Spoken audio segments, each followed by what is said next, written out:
To former environmentalist Paul Driesen, the idea that the world's poorest people should be restricted to using the world's most expensive and inefficient forms of electrical generation is the most morally repugnant aspect of the global warming campaign.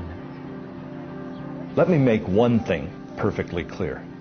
If we're telling the third world that they can only have wind and solar power, what we are really telling them is you cannot have electricity.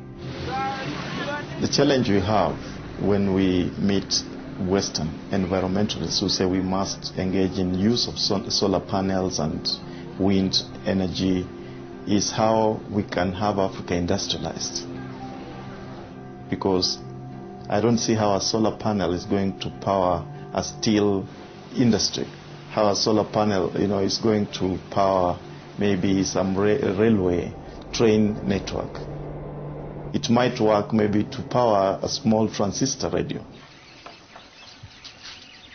I think one of the most pernicious aspects of the modern environmental movement is this romanticization of peasant life, and the idea that industrial societies are the destroyers of the world.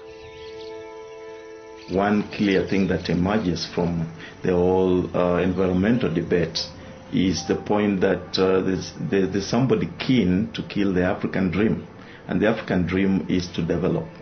The environmental movement has evolved into the strongest force there is for preventing development in the developing countries. If you're being told, don't touch your resource, don't touch your oil, don't touch your coal, that is suicide.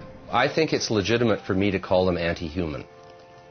Like, okay, you don't have to think humans are better than whales or better than owls or whatever if you don't want to, right? But surely it is not a good idea to think of humans as sort of being scum, that it's okay to have hundreds of millions of them go blind or die or whatever. I just can't relate to that.